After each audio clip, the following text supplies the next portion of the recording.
शुरू करते हैं बैंकिंग रिवीजन हमारा आज से।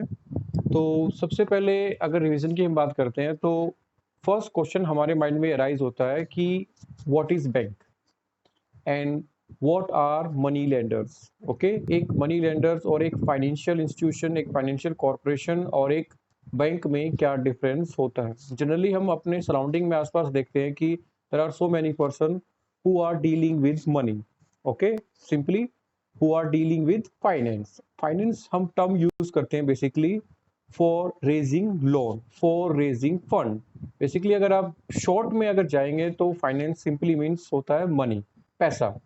और आप जानते हैं कि मनी क्या है, हर जगह इन्वॉल्व है। कोई भी आपकी फाइनेंशियल एक्टिविटीज है, ठीक है, कोई बिजनेस है, ठीक है, for every purpose we required fund, we required money to initiate, to start, to proceed any financial transaction. और फाइनेंस की अगर बात करें तो अगर आपको for investment, for consumption, for all kind of activities we required some kind of fund.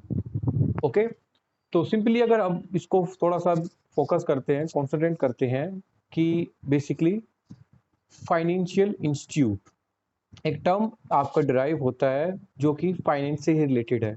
सबसे पहले finance is money, institute that means A group of person और ए बॉडी, एक इंस्टीट्यूशंस और एक इसको आप कह सकते हैं कि एक कानूनी संस्था, ठीक है, जो कि पैसे के लेन देन में कार्य करती है। Institute which is dealing with money that is known as financial institutes.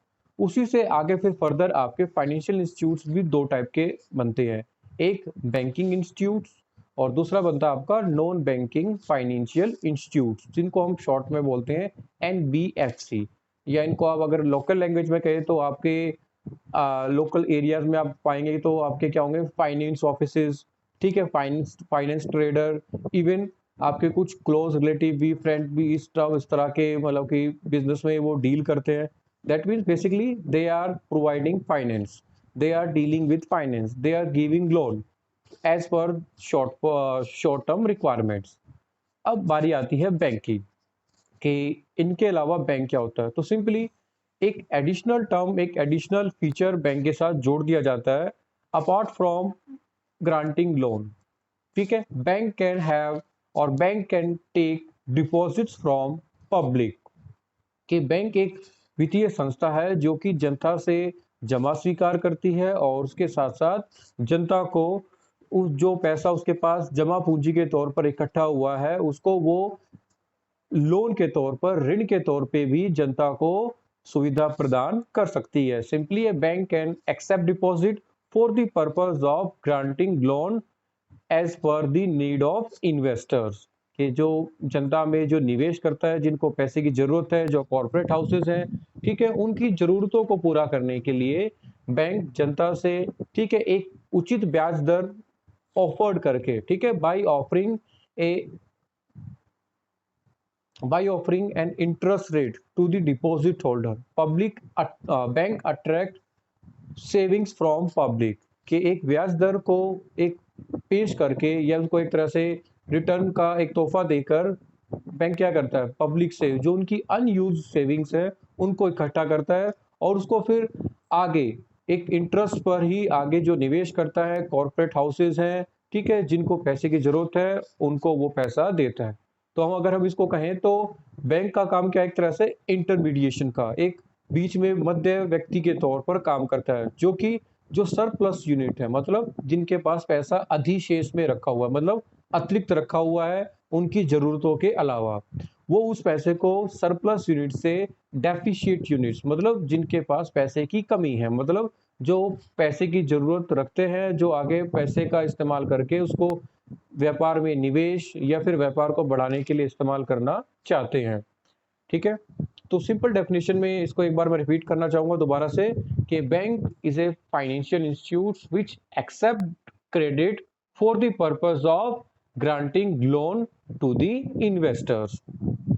अब इसके बाद जो मेन क्वेश्चन इसमें आता है, जो मेन क्वेश्चन हम आज डिस्कस कर रहे हैं वो आपका है structure of Indian banking system.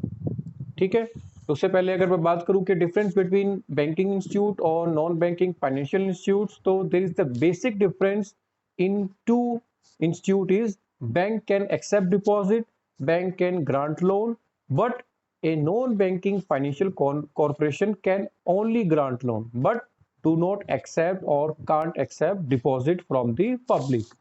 के एक नॉन बैंकिंग फाइनेंशियल कॉर्पोरेशन, जिसको आप बोल सकते हैं कि गैर वित्तीय संस्था, ठीक है, जो कि एक बैंक नहीं होती, लेकिन वो लोन दे सकती है पब्लिक को, ऋण की सुविधा प्रदान कर सकती है, लेकिन वो जनता से जमा के तौर पे पैसा स्वीकार नहीं कर सकती। जबकि ये दोनों ही फीचर बैंक के पास होते हैं, इसीलिए उसको एक बैंकिंग इंस्टीट्यूट कहा जाता है। अब बारी आती है आपकी कि जो भारतीय बैंकिंग सिस्टम है, इंडियन बैंकिंग सिस्टम है, उसमें कितने बैंकों को कितने प्रकार में बांटा गया है, ठीक है। The classification of bank under the Indian banking system. तो शुरुआत में बैंकों को 3 कैटेगरी में डिवाइड किया गया है बेसिकली, ठीक है। एक वो बैंक जो प्रॉफिट के लिए काम करते हैं, एक वो बैंक जिनका उद्देश्य ग्रामीण क्षेत्रों में या जो पिछड़े क्षेत्र है उनके विकास के लिए उनकी स्थापना हुई है, और तीसरे वो बैंक जो कि सहकारिता, जिसको हम बोलते हैं कोऑपरेटिव, ठीक है, सहभागिता या सहकारिता के लिए कार्य करते हैं। तो in first step banks are divided into 3 category. First is the commercial bank, second is the regional rural bank, third one is the cooperative bank. Commercial bank, as per the name, they are having profit motive, they are working for making profit. Okay, the purpose of establishment of cooperative bank, commercial bank, is to make profit. Second one is regional rural bank, क्षेत्रीय ग्रामीण bank, मतलब जो एक particular area में, किसी एक सीमित क्षेत्र में, उस एरिया के डेवलपमेंट के लिए, उस एरिया के विकास के लिए जो स्थापित किए जाते हैं बैंक, ठीक है, उन बैंकों को क्षेत्रीय ग्रामीण बैंक कहा जाता है। और तीसरे आते हैं कोऑपरेटिव बैंक।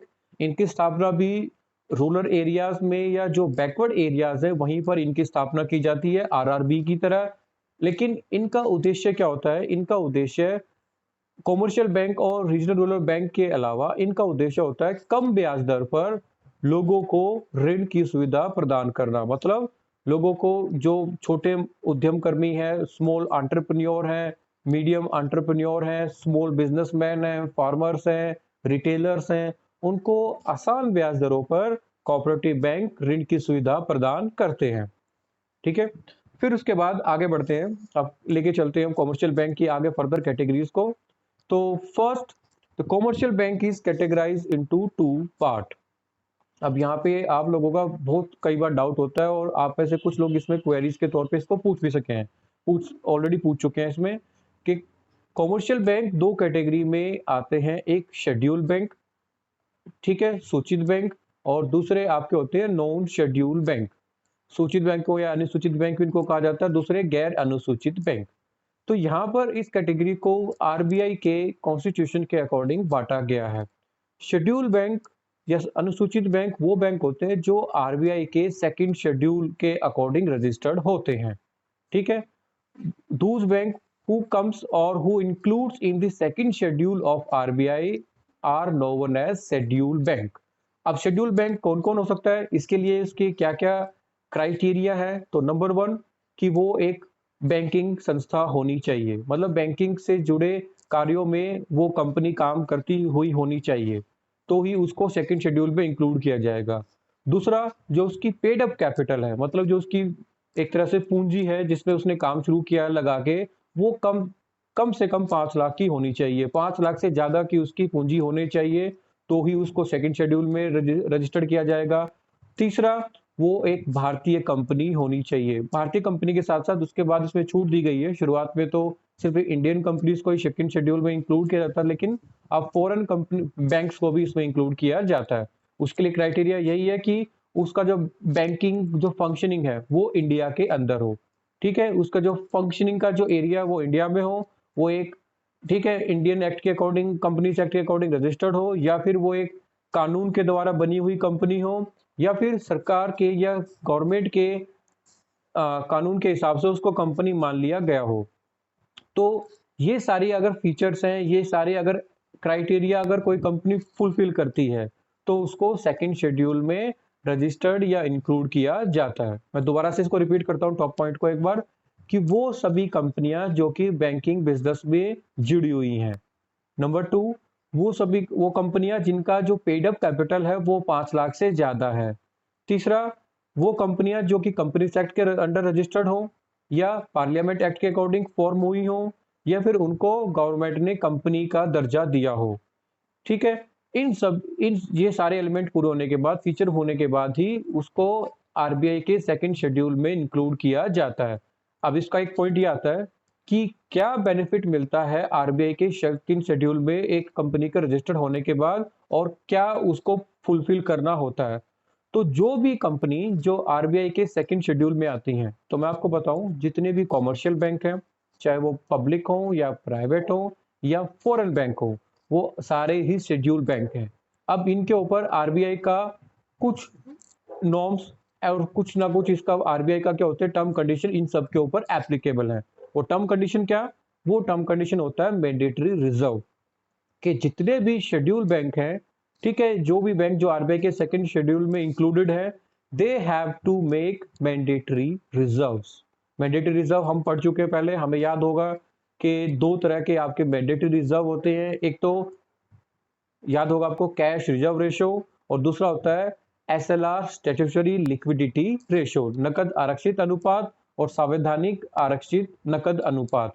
मतलब ये दो मैंडेटरी रिजर्व होते हैं जो सभी शेड्यूल बैंकों को अपनी जो उनकी नकद जमा है, डिमांड डिपॉजिट है, उसका कुछ परसेंट पैसा अपने पास हमेशा नकद में, गोल्ड में या शॉर्ट टर्म फाइनेंशियल इंस्ट्रूमेंट्स जो होते हैं आपके, ठीक है, उनके तौर पर रखना पड़ता है। मतलब उसको वो आगे लोन के तौर पर पब्लिक में नहीं बांट सकते। और अगर मान लिया कभी उनके पास वो पैसा कम भी हो जाता है, कुछ शॉर्ट कमिंग्स उसमें हो जाती हैं, तो उनको कुछ टूल्स यूज करके उतना एंड में, मतलब जब एक आपका ट्रेडिंग डे कंप्लीट होता है, आपका जब डे कंप्लीट होता है, तो उस टाइम पर आपका डिमांड डिपॉजिट का एक फिक्स परसेंटेज जो कि आरबीआई की तरफ से मैंडेटरी है, उतना पैसा आपको रखना पड़ता है रिजर्व में।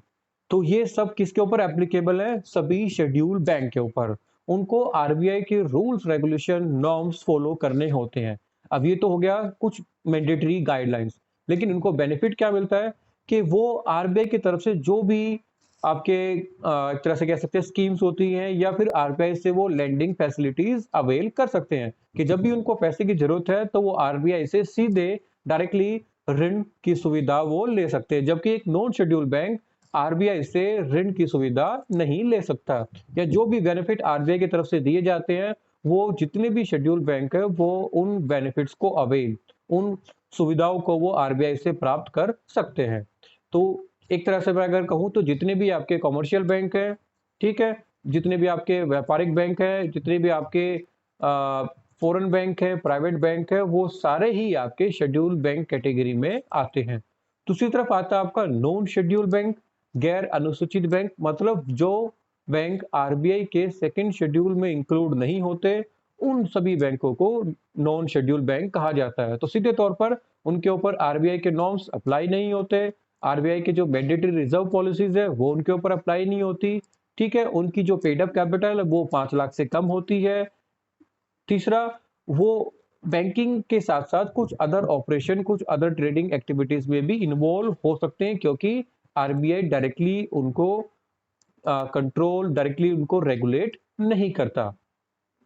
उसके बाद बारी आती है आपके पब्लिक सेक्टर बैंक में, और उसमें शेड्यूल बैंक की फिर आगे फिर दो कैटेगरी में बैंकों को डिवाइड किया गया है। जो आपके अनुसूचित बैंक हैं उनको फिर दो भागों में बांटा गया है, एक तो पब्लिक सेक्टर बैंक और दूसरा प्राइवेट सेक्टर बैंक। ठीक है, पब्लिक इसको आप बोल सकते हैं कि एक तरह से जो सरकारी बैंक है, और तो दूसरा आपका प्राइवेट बैंक निजी बैंक। तो हमने पढ़ा हुआ कि भाई दो फेज में, ठीक है, दो बार में प्राइवेट बैंक्स को नेशनलाइज किया गया। एक तो 1969 में, तब 14 बैंक्स का नेशनलाइजेशन हुआ था। फिर उसके बाद 1980 में, तब 6 बैंक का नेशनलाइजेशन हुआ था। तो मैं आपको एक चीज और याद दिलाऊं, उससे पहले भी दो बार नेशनलाइजेशन प्रोसेस हुआ है। फर्स्ट जो नेशनलाइजेशन हुआ था वो हुआ था आरबीआई का, ठीक है, आरबीआई की स्थापना हुई थी 1935 में, ठीक है, 1934 में आरबीआई एक्ट पास हुआ था आपका। उसके बाद 1 अप्रैल 1935 को आरबीआई बैंक ने काम करना शुरू किया था, जो कि शुरुआत में एक प्राइवेट इक्विटी बैंक था। दैट मीन्स उसके अंदर जो पैसा लगा हुआ था वो निजी लोगों का सारा पैसा आरबीआई में लगा हुआ था। लेकिन उसके बाद 1949 में आपका बैंकिंग रेगुलेशन एक्ट पास हुआ, आपका बैंकिंग अधिनियम बना। उसके बाद आरबीआई का फर्स्ट बैंक था जो कि नेशनलाइज हुआ। उसके बाद एक और बड़ा बैंक था, ठीक है, जो कि पहले नाम से उसका नाम से जाना जाता था इंपीरियल बैंक ऑफ इंडिया, जिसको 1955 में एसबीआई एक्ट पास करके एसबीआई बैंक के तौर पर नेशनलाइज किया गया था। तो ये दो बैंक एक एक करके नेशनलाइज हुए थे। उसके बाद दो बार फेज में आपके ज्यादा क्वांटिटी में ज्यादा नंबर्स में आपके प्राइवेट बैंकों को नेशनलाइज बैंक किया गया था। अब एक पॉइंट ये आता है कि नेशनलाइज क्यों किया था। तो इसके पीछे जो सरकार का उद्देश्य था, गवर्नमेंट का जो पर्पस था, वो ये था कि प्राइवेट बैंक अपनी मनमानी से कार्य करते हैं। मतलब सीधे तौर पर वो सिर्फ उन्हीं एरियाज में फंक्शन करते हैं जहां पर उनको प्रॉफिट पोटेंशियल, मतलब जहां पे उनको प्रॉफिट एक हो सकता है, पॉसिबिलिटी है, वहीं पर वो उसी अर्बन एरिया में या मेट्रो सिटीज में फिर वो अपनी ब्रांचेस ओपन करते हैं। तो इसका एक खामियाजा क्या हुआ कि जो आपके रूरल एरियाज थे, बैकवर्ड एरियाज थे, वहां पर बैंकिंग फैसिलिटीज डेवलप नहीं हो पाई, क्योंकि वहां पर बैंकों को ज्यादा बेनिफिट, ज्यादा प्रॉफिट रिसीव नहीं होता था। तो गवर्नमेंट ने क्या किया, बैंकिंग सेक्टर को स्प्रेड करने के लिए, बैंकिंग फैसिलिटीज को ज्यादा, ठीक है, लोगों तक उसकी पहुंच बनाने के लिए कि भाई सभी जगह इक्वल डेवलपमेंट हो, सभी जगह इक्वल अपॉर्चुनिटी हो, सभी जगह इक्विटेबल बैंकिंग फैसिलिटीज प्रोवाइड हो।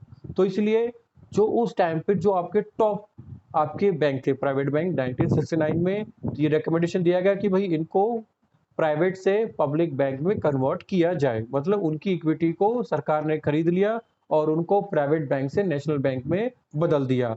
और उसके बाद फिर अब क्योंकि वो सरकारी बैंक बन गए हैं तो उनके जो डिसीजन मेकिंग पावर है वो किसके पास आ गई, सरकार के पास। तो सरकार ने फिर उन बैंकों को क्या आदेश दिया, ऑर्डर किया कि भाई आप जितने भी रूरल एरियाज है वहां पर आप अपनी ब्रांचेस ओपन करें, ठीक है, आप अपनी फैसिलिटीज में, ठीक है, ग्रामीण क्षेत्रों को भी शामिल करें। और एक टर्म यूज किया जाता है प्रायोरिटी लैंडिंग, ये आपका चैप्टर भी है, आपका लास्ट में आता है बैंकिंग में। प्रायोरिटी लैंडिंग का मतलब बैंकों को ये मैंडेटरी किया गया कि जो वो अपना लोन पोर्टफोलियो बनाते हैं, मतलब जो टोटल वो लोन देते हैं उसका फिक्स परसेंटेज, मतलब 20 से लेके 30-40% तक उनको जो लोन देना है वो ग्रामीण क्षेत्रों में ही देना है। ये सभी बैंकों के लिए अनिवार्य कर दिया गया और उसी का परिणाम था कि आपके ग्रामीण क्षेत्रों में भी बैंकिंग फैसिलिटीज बैंक आपके डेवलप हुए और जो रूरल एरियाज, जो पर्सन है, फार्मर्स हैं, बिजनेसमैन हैं, उन लोगों तक भी बैंकिंग फैसिलिटीज पहुंच पाई। आगे बढ़ते हैं पब्लिक सेक्टर बैंक में के बाद दूसरा आता है आपका प्राइवेट सेक्टर बैंक, निजी बैंक। जाहिर तौर पर निजी बैंक वो सभी बैंक जिनके अंदर जो डिसीजन मेकिंग पावर है, जिनका जो बोर्ड ऑफ डायरेक्टर्स है जो डिसीजन लेते हैं, या फिर सिंपल में कहें वो सभी बैंक जिनका 50% से ज्यादा का ओनरशिप, इक्विटी होल्डिंग प्राइवेट लोगों के पास है, एक इंडिविजुअल के पास, एक ग्रुप के पास या किसी दूसरी कंपनी के पास, उन सभी बैंकों को प्राइवेट बैंक कहा जाता है। अब आगे फिर अगर हम प्राइवेट बैंक को भी थोड़ा सा अगर डिटेल में करें तो प्राइवेट बैंक की भी कुछ कैटेगरी बनाई गई हैं। जनरली प्राइवेट बैंक तो प्राइवेट बैंक ही होते हैं। तो प्राइवेट बैंक फिर आपके दो नेचर के हैं, एक इंडियन प्राइवेट बैंक और दूसरा फॉरेन प्राइवेट बैंक। ठीक है, इंडियन प्राइवेट बैंक जिनका फॉर्मेशन, रजिस्ट्रेशन इंडिया में ही हुआ हो, मतलब जिनका एक तरह से अब कहें तो हेडक्वार्टर, मतलब जहां से वो बैंक संचालित होते हैं, कंट्रोल होते हैं, ठीक है, वो इंडिया के अंदर ही है। या फिर वो बैंक जिनका इनकॉर्पोरेशन, जिनका शुरुआत इंडिया में हुई है, वो सारे इंडियन प्राइवेट बैंक हैं। और फॉरेन बैंक वो बैंक जिनका इनकॉर्पोरेशन, रजिस्ट्रेशन तो किसी दूसरी कंट्री में हुआ हो, लेकिन वो इंडिया में आके अपना बैंकिंग ऑपरेशन जिन्होंने शुरू किया है, वो सारे बैंक आपके विदेशी बैंक हैं या प्राइवेट फॉरेन बैंक हैं। फिर प्राइवेट बैंक आप जो इंडियन बैंक हैं वो भी फिर आपके दो कैटेगरी के हैं, एक तो आपका ओल्ड बैंक्स और दूसरा आपका न्यू बैंक्स, और तीसरा इसमें आपका आता है local area bank. Old bank वो सभी बैंक है जो कि जो आपका बैंकिंग रेगुलेशन एक्ट से पहले के, या फिर इसको कहें कि जो इंडिपेंडेंस से भी पहले से ही कार्य कर रहे हैं। ठीक है, जब आपके बैंक नेशनलाइज हुए तो उससे पहले वो प्राइवेट बैंक थे। तो कुल मिला के आपके more than 100 private bank independence के टाइम पे, आजादी के समय 100 से भी ज्यादा आपके प्राइवेट बैंक कोई एक पर्टिकुलर एरिया में लोकल एरिया बैंक के तौर पे कार्य कर रहा था। ठीक है, कुछ बड़े लेवल पे कार्य थे और कुछ और भी बड़े लेवल पे जिनकी ब्रांचेस अलग अलग सिटीज में थी। ठीक है, बड़े लेवल पे वो काम कर रहे थे। ठीक है, तो वो सभी ओल्ड बैंक कैटेगरी में आते हैं। अब आती है बात न्यू बैंक की।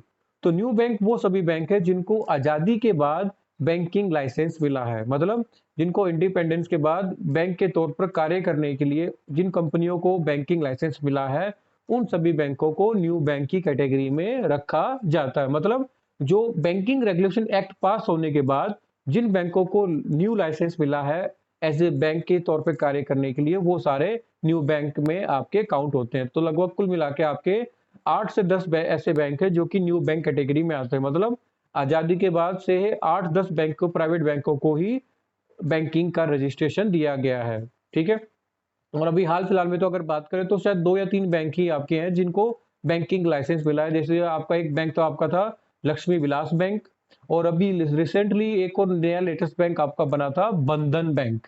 ठीक है, बंधन बैंक के आप देखते हैं टीवी पे एडवर्टीजमेंट भी काफी आते हैं। तो ये 2 या 3 बैंक ऐसे जिनको अभी लगभग मैं अगर बात करूं तो लास्ट 2 डिकेड्स, मतलब लगभग 20 साल में 2-3 बैंक ही आपके नए प्राइवेट बैंक फॉर्म हुए हैं। फिर बारी आती है आपकी पब्लिक बैंक की। फिर आगे पब्लिक बैंक को 3 कैटेगरी में डिवाइड किया गया है। सबसे पहली कैटेगरी आपकी इसमें आती है SBI and it's associates. SBI and associates, अभी मैंने कहा कि भाई जब आपका मेजर नेशनलाइजेशन हुआ था उससे पहले 2 बार ऑलरेडी हम लोग नेशनलाइज कर चुके थे प्राइवेट बैंक को, एक आरबीआई को, और दूसरा बैंक जो नेशनलाइज हुआ था वो था इंपीरियल बैंक ऑफ इंडिया।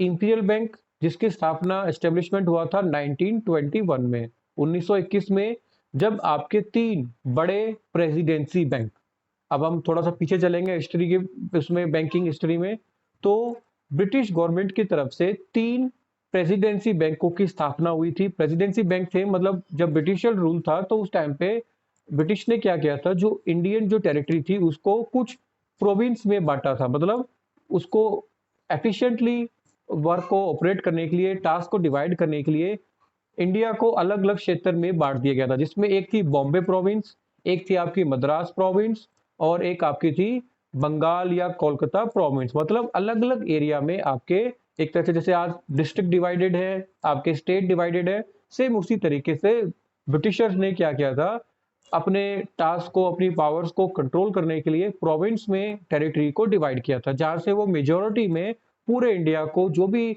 आपका बिजनेस है उनका, ब्रिटिशर्स का या उनका जो कंट्रोल था पावर का, वो वहां से कंट्रोल करते थे।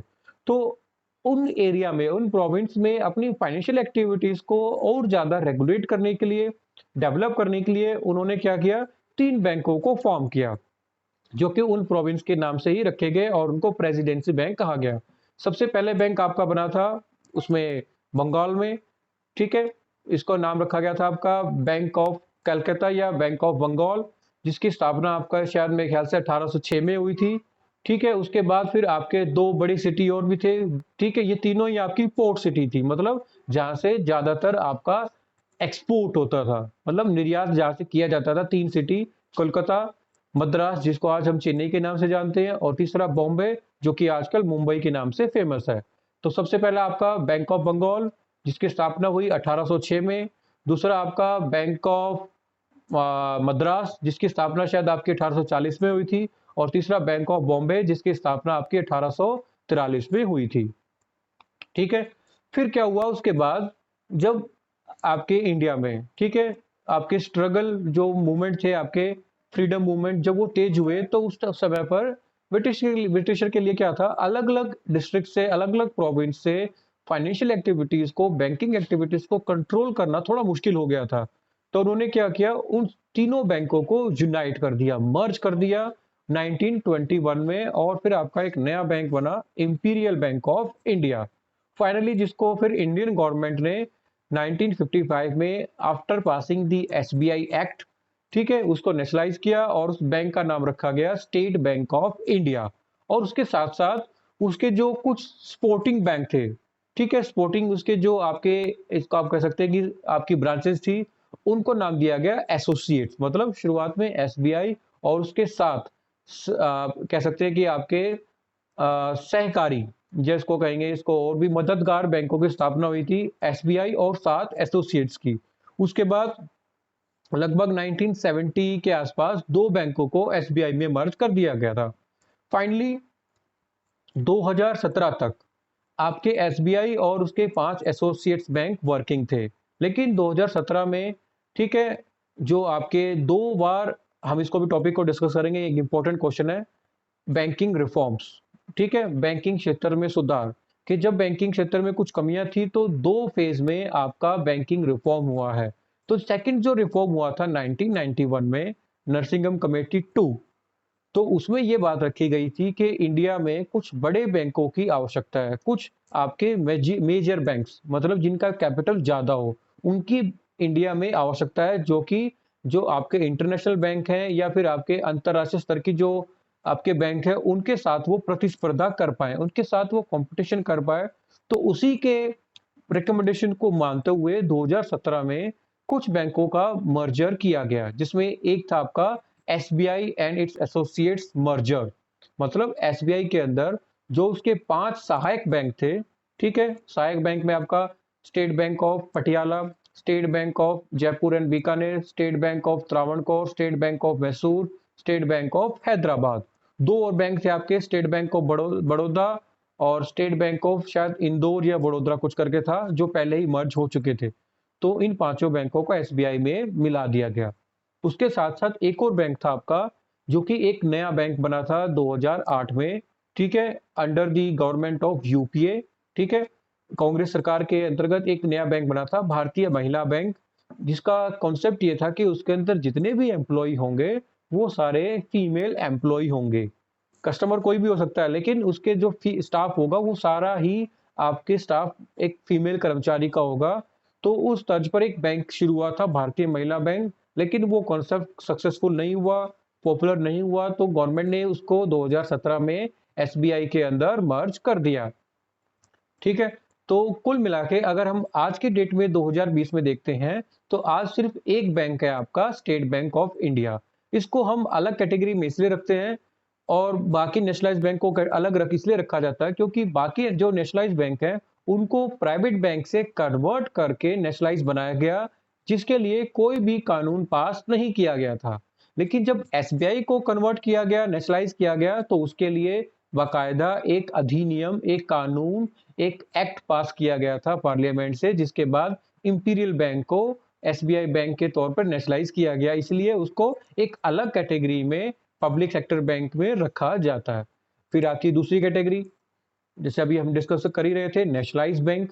ठीक है, नेशनलाइज बैंक वो बैंक जो पहले प्राइवेट बैंक थे, जिसको बाद में नेशनलाइज सरकारी बैंक के तौर पर उनको परिवर्तित किया गया, मतलब उनकी पूंजी को सरकार ने खरीद लिया और उनको प्राइवेट सेक्टर से सरकारी बैंक बना दिया गया। मतलब उनके अंतर्गत जो निर्णय शक्ति थी, जो डिसीजन मेकिंग पावर थी, वो गवर्नमेंट के पास ट्रांसफर हो गई।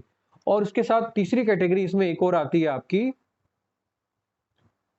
इसको आप बोल सकते हैं कि एक तरह से डेवलपमेंट बैंक, या इसको आप बोल सकते हैं अदर बैंक, के वो सभी बैंक जिनकी शुरुआत गवर्नमेंट ने किसी खास उद्देश्य के लिए, किसी डेवलपमेंट पर्पस के लिए गवर्नमेंट ने की, और जो वो अभी कार्य कर रहे हैं, जैसे कि आपका आईडीबीआई बैंक।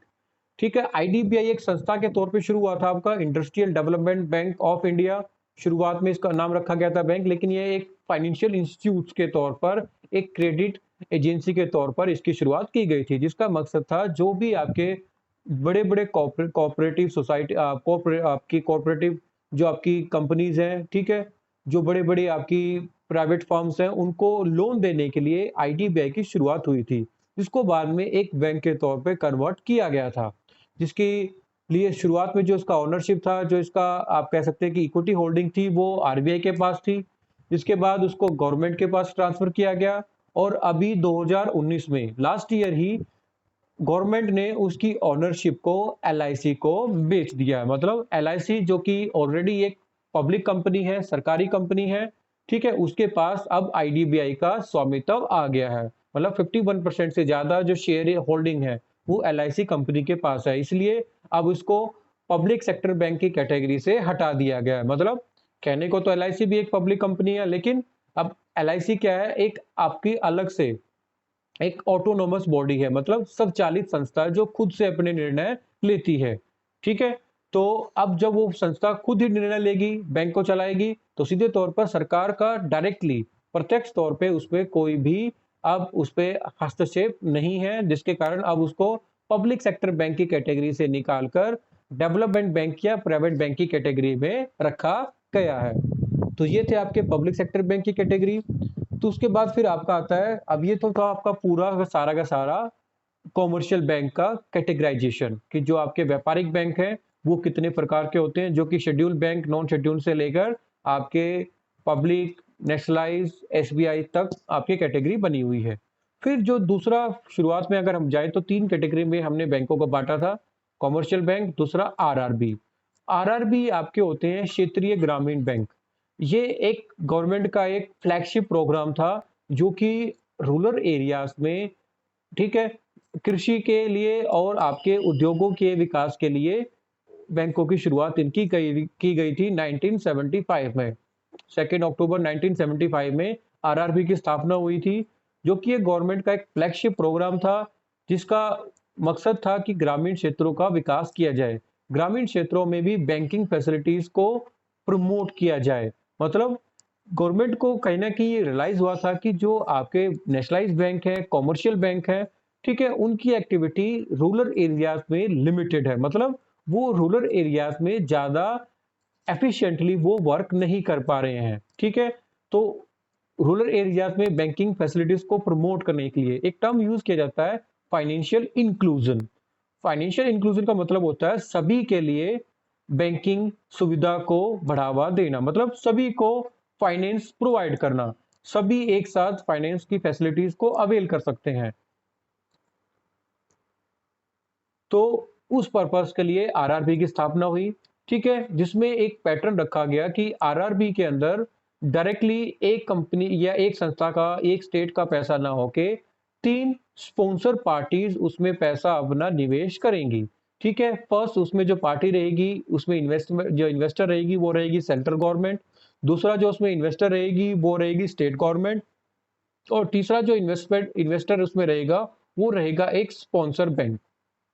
स्पॉन्सर बैंक कोई भी आपका पब्लिक बैंक स्पॉन्सर बैंक के तौर पर कार्य कर सकता है, या कोई भी आपका शेड्यूल बैंक है वो एक स्पॉन्सर बैंक बन सकता है, वो एक पब्लिक बैंक भी और एक प्राइवेट बैंक भी एक स्पॉन्सर बैंक। स्पॉन्सर बैंक का मतलब होता है जो अपना पैसा आरआरबी में निवेश करेगा। तो शुरुआत में इसका जो पैटर्न रखा गया था निवेश का, वो रखा गया था आपका 55, 35 और 20 के 55%।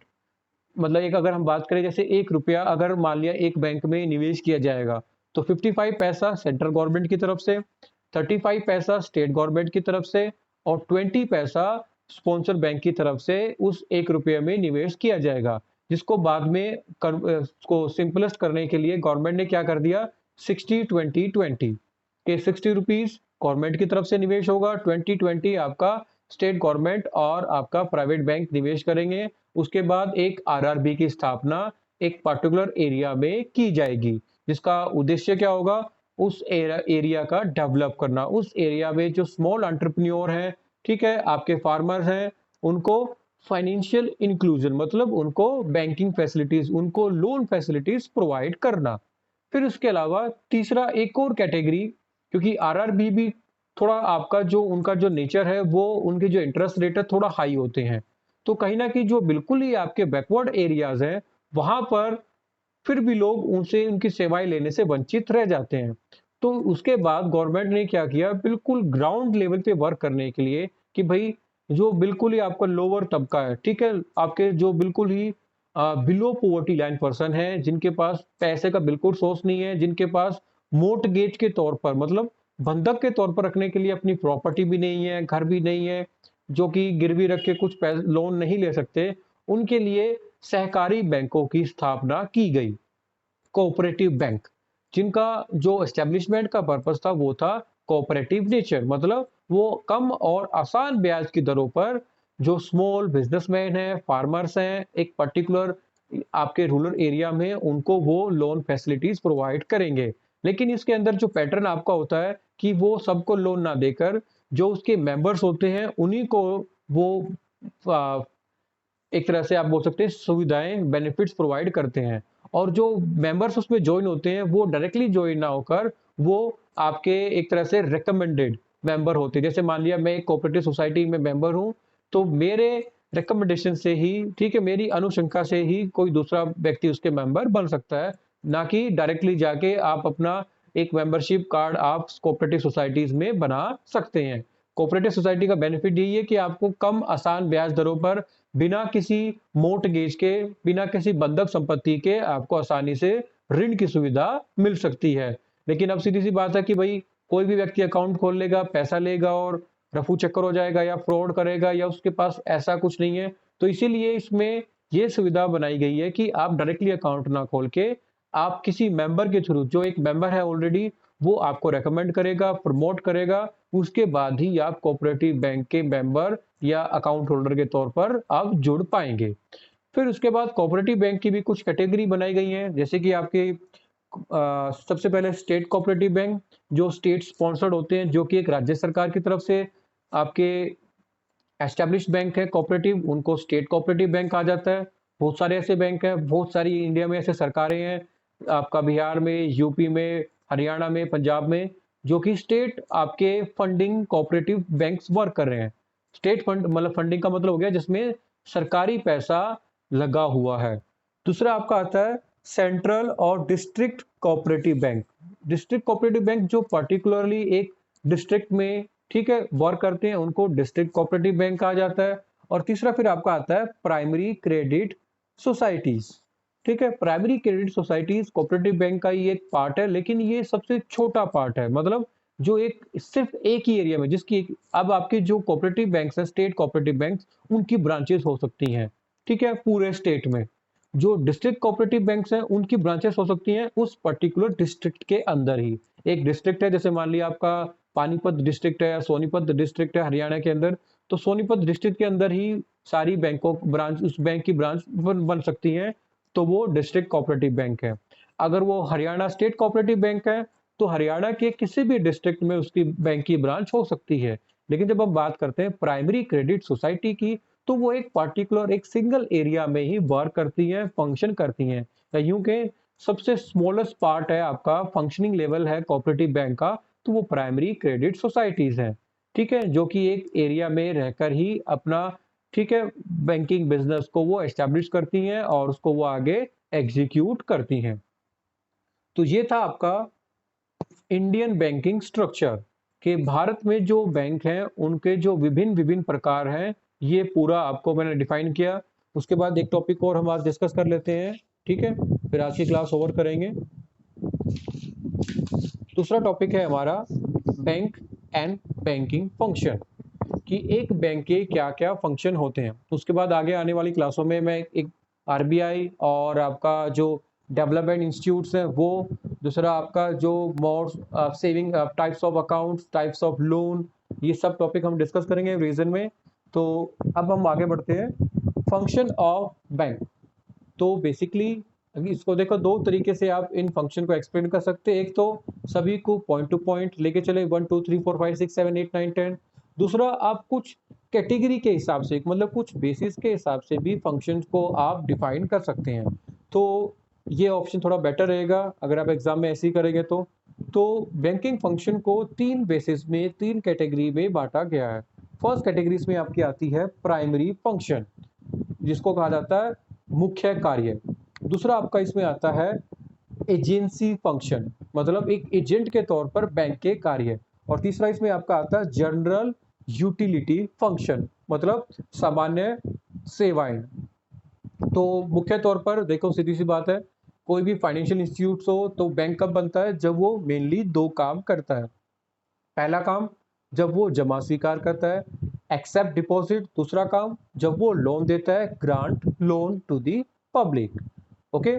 तो सीधे तौर पर फिर इसमें टॉपिक यही आता है आपका फिर टाइप्स ऑफ डिपॉजिट कि भाई कितने प्रकार की जमा बैंक स्वीकार करता है, टाइप्स ऑफ लोन कितने प्रकार के लोन बैंक पब्लिक को आम जनता को देता है। तो टाइप्स ऑफ डिपॉजिट में आपके मेनली 4 तरह के खाते होते हैं।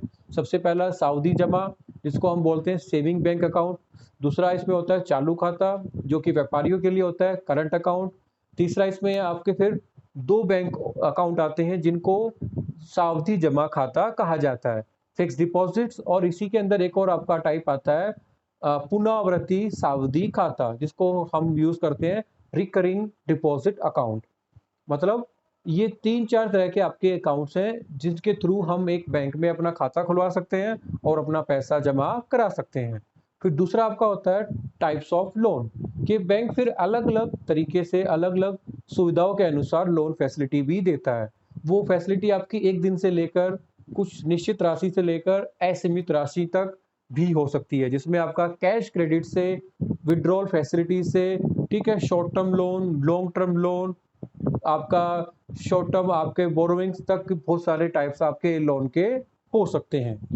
फिर एक तरह से आपके 2 ही मुख्य कार्य हुए, 2 प्राइमरी कार्य हुए आपके, ठीक है, एक तो जमा स्वीकार करना, दूसरा लोन देना। फिर बारी आती है एजेंसी फंक्शन।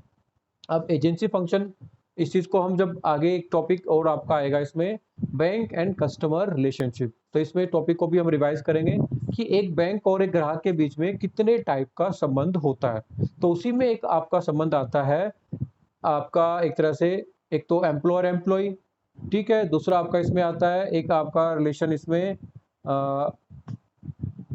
एक एजेंट और एक इसको क्लाइंट को क्या बोलते हैं हिंदी में, इसको बोल सकते हैं चलो कोई कस्टमर के तौर पर, कि एक एजेंट और एक क्लाइंट के तौर पर। तो एजेंट का मतलब होता है जब बैंक, एजेंट बेसिकली हम एक व्यक्ति को कह सकते हैं एक पर्सन को जिसको अपॉइंट किया जाता है जो कि एक एज ए रिप्रेजेंटेटिव, मतलब आपके लिए जो आपके कार्य करता है उस व्यक्ति को एजेंट कहा जाता है, रिप्रेजेंटेटिव कहा जाता है।